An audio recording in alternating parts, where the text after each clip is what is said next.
Un gros projet de réaménagement, d'un quartier entier sur la ville de Pau. Toutes ces questions se sont posées et il faut créer en France, un parcours résidentiel senior qui n'existe pas. Tu sors de chez toi, tu vas en EHPAD, tu as 3 ans à vivre et puis c'est fini. Donc on est en train de créer plein de produits intermédiaires qui permettent d'éviter, le tout ou rien de manière violente. Et dans ces produits intermédiaires, nous avons défini un lieu de vie pour seniors qui peuvent rester à la maison. Et quand j'ai regardé mon maître d'ouvrage, je lui ai dit: «Écoutez, le programme du lieu de vie senior, vous l'avez. Ce que vous n'avez pas dans votre programme, c'est ce qui fait que la famille va être heureuse de venir. Donc on va intégrer à ce programme ce qui va créer du lien». Je leur ai proposé de faire rentrer le street art et des street arteurs dans le bâtiment et de faire travailler ces street arteurs avec les personnes habitant là, vieillissantes. Donc tous les ans, tous les 2 ans, ils ont une thématique.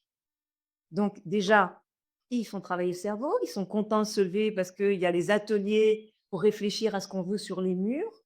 Et puis, je leur ai demandé à ce que ce street art prenne le hall, certes, que moi j'appelle des halls de partage, la possibilité de s'asseoir, de se poser, de partager, d'échanger, de parler, mais dans les halls des immeubles, des quartiers difficiles, peut-être encore plus qu'ailleurs même.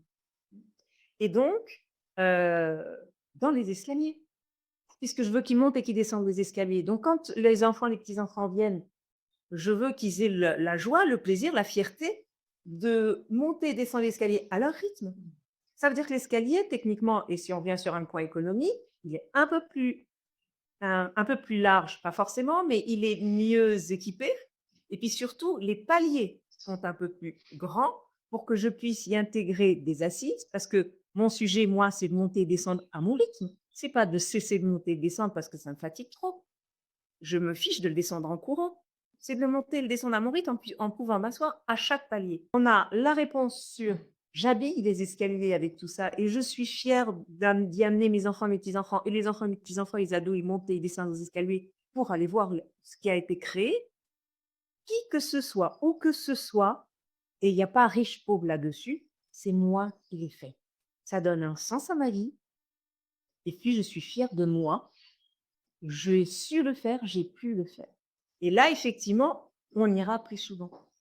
Sinon, on n'a absolument pas envie d'y aller. Et quand on dit à nos enfants et à nos ados: «Bon, bah, tu viens, on va voir mamie, ils ont refait les murs».